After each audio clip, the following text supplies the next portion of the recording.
As you know, Congress began its August recess late last week. No energy legislation. A handful of House Republicans stayed in Washington, and they've been playing to a very small crowd of tourists each day when they go to the House floor to highlight the fact that there is no energy legislation, obviously trying to embarrass the Democrats. There's no lights on, it's dark, no cameras, nothing. There we are. We have the video of them on the floor as they do their thing. There's no formal session, but they talk to a handful of tourists who suddenly find themselves in the midst of this political situation. Joining us, one of those House Republicans, Jeb Hensarling, of course, a Republican from Texas, joins us today from D.C. And we have Steve Isreal, a Democratic representative from New York, joining us from his home district there on Long Island. Good to see you both. Thanks for joining us today. Thanks for having us. Representative Isreal, you're supposed to be embarrassed by what the GOP is doing right now. Do you feel embarrassed? No, not at all. In fact, you know, the Republicans have decided to stay behind during this recess.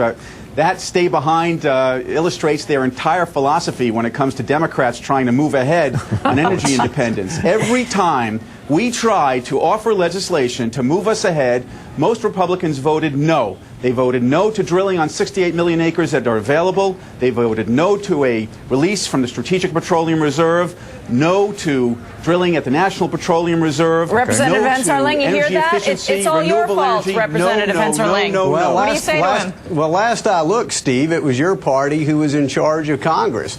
If you wanted to get all this passed, you could get it passed. Here's what I know. Millions of Americans can't afford to take their vacation because you wouldn't produce any real energy legislation, and yet Speaker Pelosi and the Democrats have decided to take theirs. So we have Republicans in Washington just asking two things. Let us have a vote. Steve, what's so wrong with having a vote on a comprehensive package of energy legislation that includes conservation, includes renewables, includes alternatives, and yes, includes drilling on 75% of our onshore resources, which you have outlawed, and 85% of our offshore resources, what's your answer, which you have outlawed? Jeb, I'll tell you exactly what's wrong with it. First of all, we tried to pass 6 major pieces of legislation to bring down gas prices. We couldn't get enough Republicans to join with us. If you had been there when we were in session and voted yes, we wouldn't have to be there while we're gone. And secondly, Jeb, you know, read the Bush administration's own reports on this idea of drilling in the outer continental shelf. What they say, Department of Energy, is that drilling on the outer continental shelf won't produce any price reductions until the year 2030. That's not me. That's the Bush administration. Representative Hensarling, still, when Americans are surveyed, they support very much overwhelmingly, because of high gas prices, offshore drilling. Isn't it hurting your party to not support it? No, it's hurting the Republicans that we have actually tried to pass legislation that would create price reductions now. But your party does not support offshore drilling, and Americans do. Does that hurt your party? Look, the Republicans have come up with a very good soundbite, a good political soundbite, but soundbites don't make us energy efficient, and they don't bring down prices.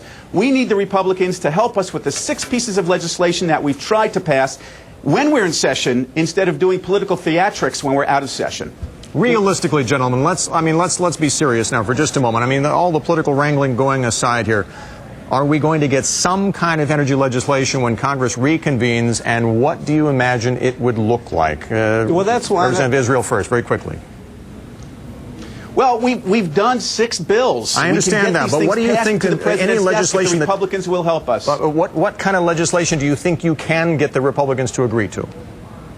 I'll tell you one thing we can get them to agree to, I hope, and that is increased investments in the Department of Energy, energy efficiency, renewable energy accounts. President Bush slashed funding for that by $1 billion. We hope Republicans will join us in passing an increase in those investments. Is that the case, Representative Hensarling? Well, listen, I used to be an officer in a green energy company. I believe in solar power. I believe in wind power. And all Republicans want to support renewables. But again, Steve, you're the majority party. You don't need us to pass it. But what I do know is if you would just signal to the markets that you were serious about producing our offshore resources and our onshore, you would have an immediate impact on price and put in place a long-term energy solution for American people who are in pain now and need help. Gentlemen, thank you both for your time today. Representative Hensarling, we hope you get home to your district sometime this month. Thanks for joining us today. And